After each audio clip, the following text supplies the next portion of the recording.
Good morning, and thanks for joining us. Today, we'll start with Drs. Walensky and Fauci for an update on the Omicron variant. Over to you, Dr. Walensky. Good morning. I'd like to start by walking you through today's data. The current 7-day daily average of cases is about 86,400. The 7-day average of hospital admissions is about 6,300 per day. And the 7-day average of daily deaths is at about 860 per day. I'm going to focus my comments today on the state of the Omicron variant. Around the world, we've seen cases in about 40 countries. And on Wednesday, the first confirmed case was detected in the United States in California. Since then, additional states, including Minnesota, Colorado, Hawaii, and New York, have reported cases. And we are working closely with state and local public health authorities to investigate suspect cases in other states. As I mentioned on Tuesday, we are prepared and ready to rapidly recognize the Omicron variant.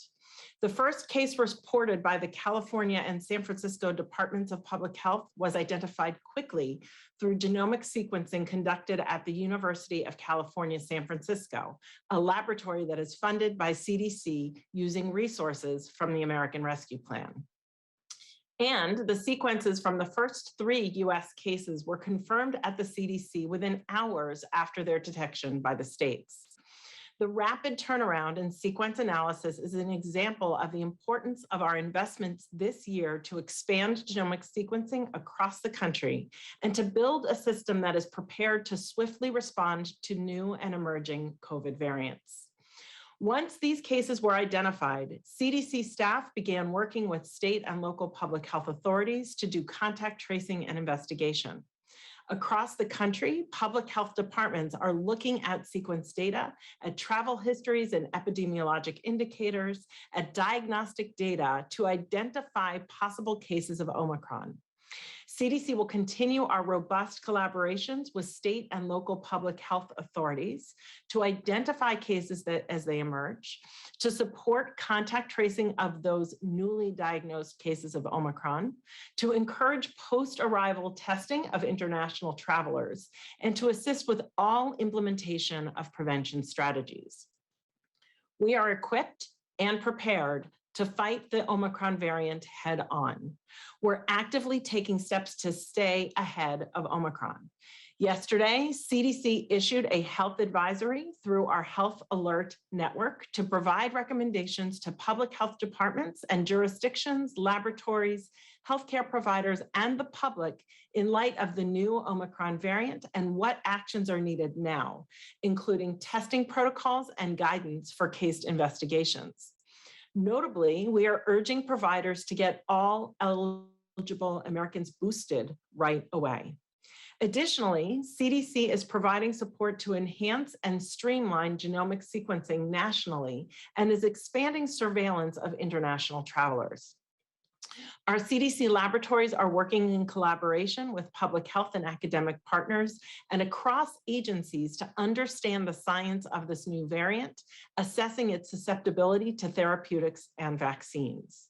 We are continuously monitoring vaccine effectiveness in our real-world surveillance studies and publicly reporting those data.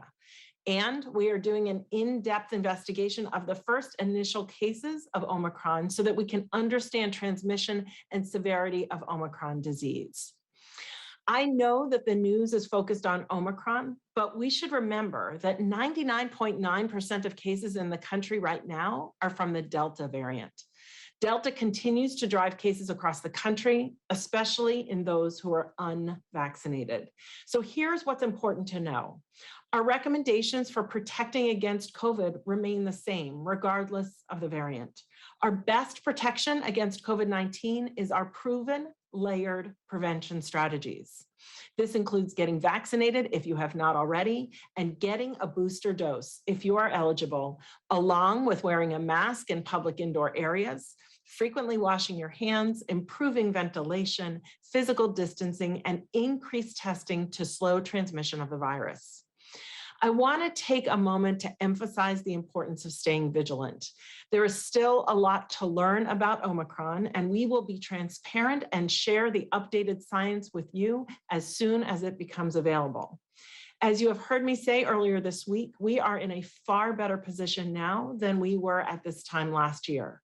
Not only do we now have knowledge and experience from addressing other variants, such as Delta, we also have far more tools with proven prevention methods and more treatment options to fight the virus than we had at this time last year. Thank you. I'll now turn things over to Dr. Fauci. Thank you very much, Dr. Walensky. What I'd like to do now is to spend a short amount of time on discussing the potential role of our boosting in addressing the Omicron variant. Okay, I can have the first slide, please.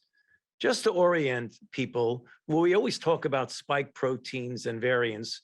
On the left-hand part of the slide is the spike protein of the Delta, and on the right is the Omicron. You see those red numbers and letters on the left with Delta, and the thing that is striking right off is the fact that those represent amino acid substitutions as a result of mutations. And notice how many more there are on the Omicron side. So just to orient you what that means, for example, if you look on the left with Delta, on the very top, you see T478K. All that means is that an amino acid substitution of a threonine is substituted by a lysine. The T is the threonine, the K is the lysine, and on it goes throughout the spike protein. So next slide. Dr. Walensky has mentioned to you that we have many unanswered questions, and we are looking into them, and in real time, at a matter of days to weeks, we'll know more about transmission, immune evasion, and severity of disease. But what can we do right now? Next slide. There are a number of things that we can do. Dr. Walensky mentioned several of them. I want to focus just for a minute or two on two of those, namely getting vaccinated and getting boosted. Next slide. So let's take a look at the data when it comes to another variant. In fact, the variant that we are dealing with right now in our own country with Delta. In September of this year, unvaccinated people in the United States had almost a 6% increased risk of getting infected and getting COVID-19 compared to fully vaccinated, and about an 11-fold increased risk of being hospitalized and a 14 increase of dying when you compare individuals who are fully vaccinated versus unvaccinated. And this is Delta. Next slide. However, in vitro studies now indicate that booster shots markedly increase the antibody titers against a wide range of variants. Next slide. So if you look at this, right now, remember, we were all vaccinated, those who were vaccinated, against the ancestral or Wuhan strain. Yet when you look on this slide of the effective booster in the light blue in younger individuals is what the level of antibody titer is prior to the third shot boost. It was 55. 28 days after the boost, in this case, a third shot of the mRNA 1273, it goes way up to 872, much higher than the actual peak following the second dose. And this is reflected also in individuals greater than 65, as shown on the right-hand part of the slide. Next slide. The same holds true for the Pfizer-BioNTech. And on this, you see, again, on the left, 1 month after the second dose, take the blue column, there's 241 as the 50% serum neutralization. 1 month after the third dose, it goes way up to 1321. And then when you go to the elderly, it goes from 123 to 1495. Next slide. One of the things we now know, and it's becoming increasingly apparent, that when you get a high level of antibody, and as shown in this slide in an animal model done by Dr. Cedars and Corbett here at the NIH, when you look at the third dose, you increase the levels of neutralizing antibodies against all the variants. And this also has an increase in levels of memory B cells and T cells, which strongly suggest that boosters will give you cross protection against a number of variants. Although we haven't proven it yet, there's every reason to believe that if you get vaccinated and boosted, that you would have at least some degree of cross protection, very likely against severe disease, even against the Omicron variant. And so in the final slide, my message reflects that of Dr. Walensky. Get vaccinated and get boosted. You can visit vaccines.gov. You can text your zip code to that number there, or you can call and find out where vaccines and boosters are available. Back to you, Jeff. Well, thank you, Dr. Walensky and Dr. Fauci. So as you just heard from both doctors, and as the president said yesterday, the Omicron variant is a cause for concern, not panic. Nearly 200 million Americans have done their part by getting fully vaccinated, and we have the tools and the know-how we need to keep people safe. Vaccines could clearly remain our most important tool, and the doctor's message is crystal clear. If you are fully vaccinated before June, it's time for you to go get your booster. If you're unvaccinated, go get your first shot today. And if your kids are 5 years or older and not yet vaccinated, get them the protection of the vaccine as well. Join your fellow Americans who are rolling up their sleeves.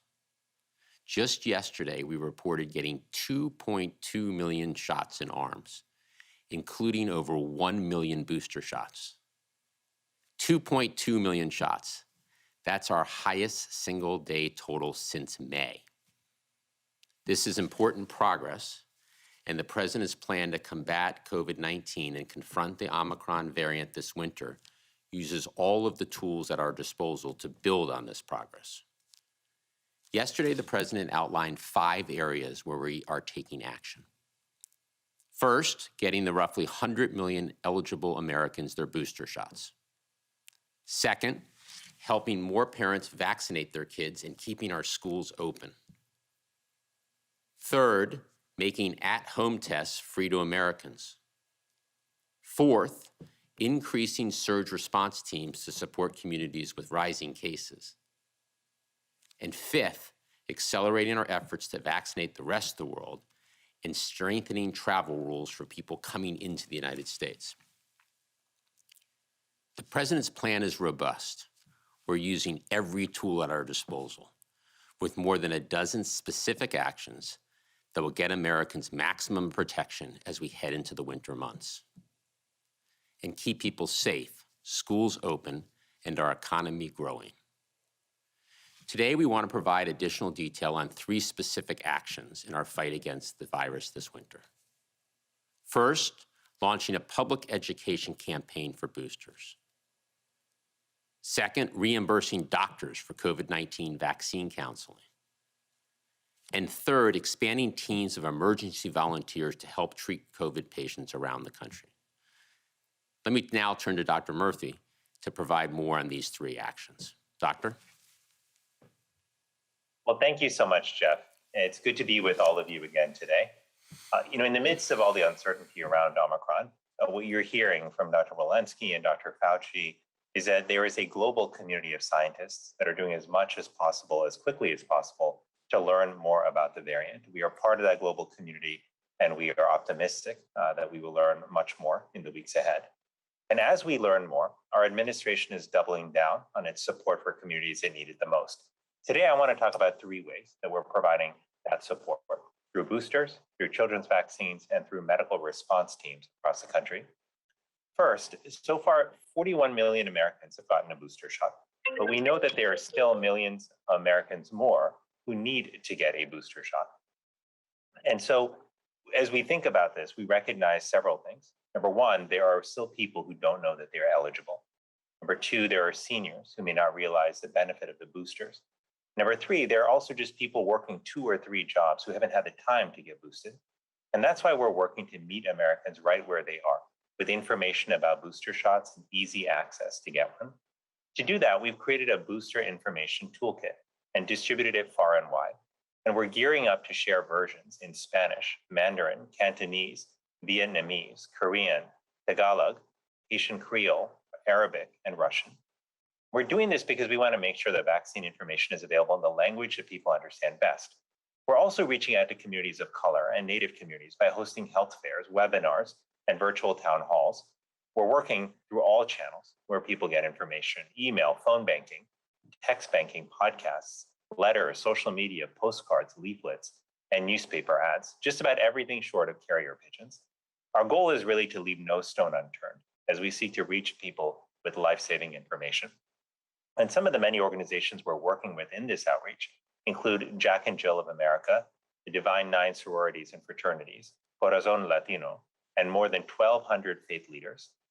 Each of these partnerships will help us ensure that more people extend and enhance our protection against COVID, especially as we look forward to gathering for the holidays. Second, I want to share more about how we're supporting children and families when it comes to COVID vaccines for kids. We want to help more parents make informed decisions about vaccination.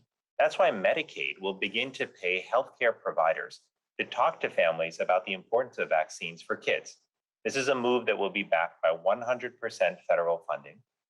Now, Medicaid and the Children's Health Insurance Program provide insurance coverage to over 40% of all children in the United States, and they're a significant source of healthcare for children of color. This support will help more families get connected to the personalized, trusted medical advice that they need and deserve. Now, this is an issue that's near and dear to me because last week I was able to take my 5-year-old son to get vaccinated.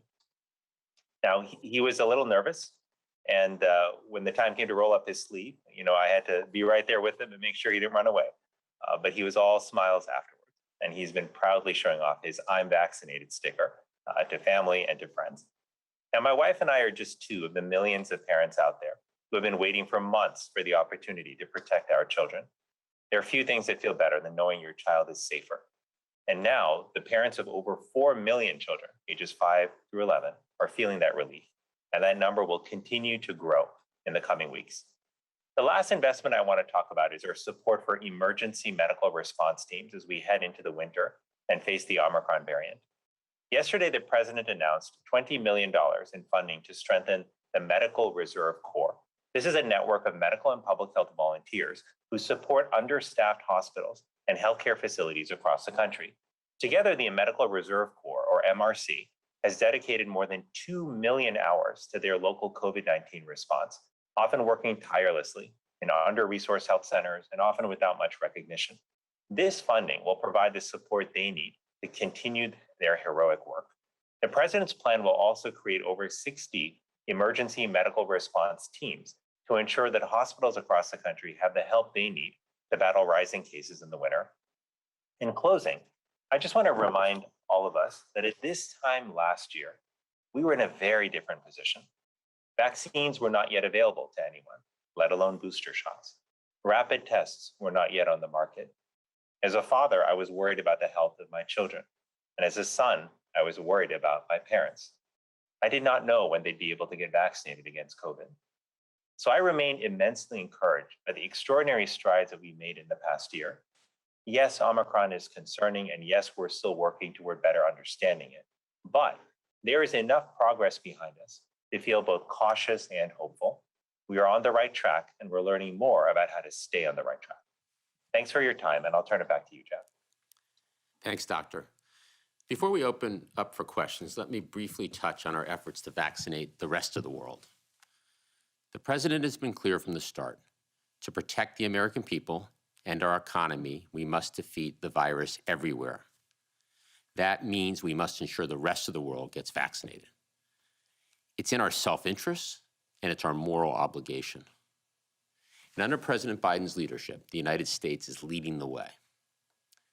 We've committed to donate 1.2 billion doses to the world.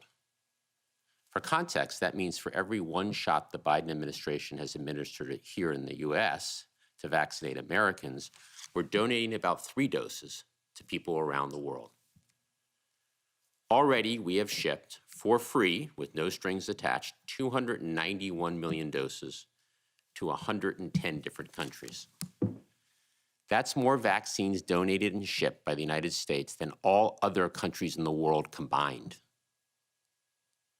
Yesterday, the president announced we're accelerating the delivery of more vaccines around the globe, 200 million doses in the next 100 days. And just today, we are shipping 11 million doses. 11 million doses in one day. That's more doses shipped by the US in a single day than what all but 7 other countries have delivered in total since the start of this pandemic. Of the 11 million, 9 million are shipping to Africa, bringing our total doses donated to Africa to 100 million. That's American leadership, and we are calling on the rest of the world to step up and join us.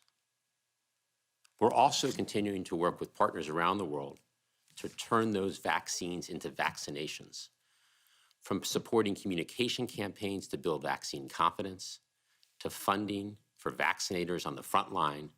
We are leading the global vaccination effort. With that, let's open it up for some questions. Thanks, Jeff. First question, let's go to Dan Vergano at BuzzFeed. Thanks. I guess this is for Dr. Walensky or Dr. Fauci. What is the point at which we'll know how transmissible or immune evasive the Omicron variant is? Is there a certain data point, or is there a certain number, the share of infections we should be seeing? When does that become clear, just how bad this thing is? Thank you. Dr. Fauci, why don't we start with you? Yeah, there are 2 phases to that, Dan. One is to take a look when we get the virus in a form to be able to use it as a parameter of antibody neutralization. The other is a much more easily usable one called the pseudovirus. And what you do is you get the sera from people who've been vaccinated, people who have convalescent plasma or monoclonal antibodies, and you measure the capability of those to actually neutralize the virus. Then there will be the clinical indication. That would give you a laboratory prognostication of what you might expect. But then clinically, when you follow, and right now, the South Africans, as we mentioned, because of the volume of cases that they have thus far, are ahead of us in the sense of being able to take a look at differences in protection, immune evasion, severity of disease in people who have either been vaccinated, people who have been unvaccinated, or people who have recovered from prior infection. That's all going to take a matter of maybe a week or 2 more to get the in vitro data, and maybe another additional week or so to get the clinical data. So we expect we're going to have that information to you over the next few weeks. Next question, please. Cheyenne Haslett, ABC News. Hi, thank you. Along the lines of the last question, are we setting people up for sort of a false deadline? Do you think that there will be a moment in the next few weeks where we really have a clear picture, or is it going to take months before we know if Omicron is going to become a dominant variant in the US? Dr. Fauci? Well, you have a couple of questions there. The first is it's going to take a while for us to know what the impact is going to be globally and for people who are infected with Omicron. The way you find out whether it's going to be dominant, and the CDC will be able to do that as they continue to follow the percentage of the isolates that are Omicron and the doubling time of that percentage.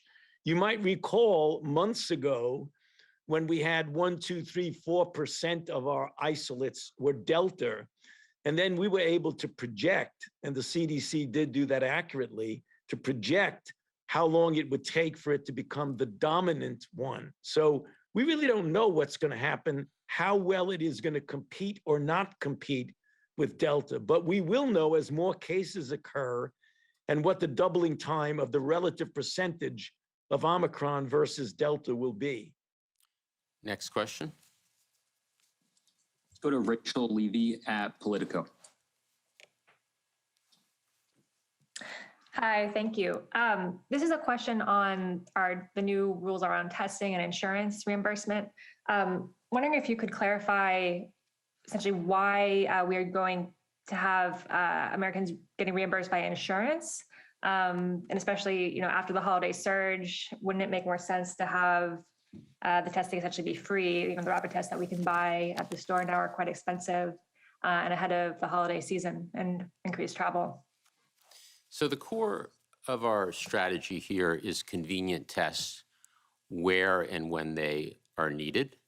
And we want to make sure we get Americans tested in the most efficient, convenient, and effective way. And thanks to the strong actions that we've taken across the last several months, we have plenty of testing capacity, including increasing availability of quality free tests, at-home tests. These are available now. And yesterday, the president announced additional actions. As you mentioned, more than 150 million Americans on private health insurance will be able to submit receipts for at-home tests directly to their health insurance plan, so they can go in their local pharmacy, they can order online, and then get reimbursed. For those that don't have private insurance, we are making available, starting this month, free tests at convenient places in their communities, like health clinics and community centers. On top of that, we have 20,000 sites around the country, many pharmacies, schools, libraries, health clinics, where people can walk in and get a free test. And so since September, supply has really cranked up. We've quadrupled the supply of at-home tests. The FDA has, in fact, authorized 5 new over-the-counter tests. So we have a total of 8 on the market. So there's consumer choice, and prices are starting to come down.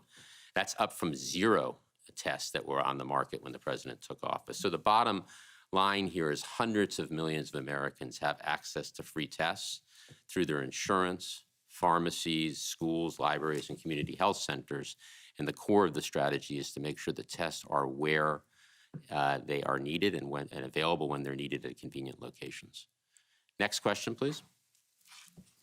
Let's go to Meg Tyrell at CNBC.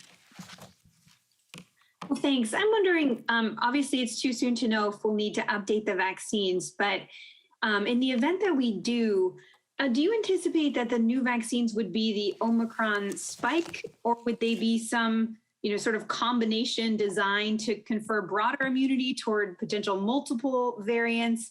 And how would that be decided? Would it be similar to flu vaccines where the strains are given to the manufacturers, they're told what to put in the vaccine so it's uniform?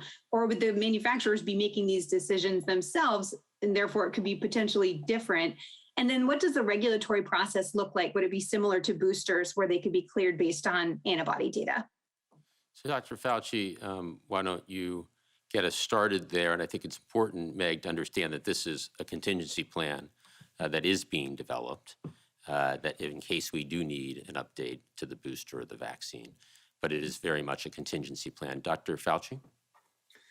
Yeah, Meg, so the situation is going to be actually multifaceted. And by that, I mean, the data I showed you on my brief presentation indicated that we could probably get a good bit of mileage just from boosting with the ancestral strain vaccine that we already have, for the reasons that I gave in my presentation. But having said that, we are working with the pharmaceutical companies, particularly obviously Moderna, Pfizer, and J&J, on what their plans are. And they do have plans that have multiple contingency. One is to rev up the production of the vaccines that they already have. The next is to make, for example, a bivalent, where you have a vaccine against both the ancestral strain and the new variant. And the other is to make a variant-specific boost. The degree to which they're going to be doing that, they are now assuming they may have to do that and are being prepared for that. With regard to the regulatory issues there, I would have to defer that to the FDA, but in general, it could, and I say could, fall under the same situation as we do with a strain change for influenza. But I would have to leave that determination to the FDA. And just to build a little bit on that, the FDA has laid out guidance for the manufacturers, the vaccine manufacturers, to understand how the agency will evaluate and expeditiously address the potential impacts of a variant on the vaccines, and how the FDA will move quickly and at the same time maintain its rigorous scientific standards. Next question. Last question. Let's go to Nate Wexel at The Hill. Hi, thanks for doing this. Just to I'm curious about the timeline on the travel restrictions so far. It seems like there is community spread right now in the US. It seems like some of these cases were here before the restrictions on the African countries were put in place. Is there a timeline for lifting them? Is there, any sort of, what's the next step there? So, as we've talked about throughout today's briefing, we are actively monitoring the new variant, addressing the questions that have been raised about transmissibility, severity, and vaccine effectiveness. And as we learn more about the variant over the coming days on all of these fronts, decisions on changes to travel policy will be based on the advice, as they always are, of our health and medical experts. We'll continue to rely on their expertise regarding how we make sure that we keep the American people safe, and that will directly impact the duration of these travel restrictions. Thank you, everybody, for today's briefing. We look forward to seeing you next week.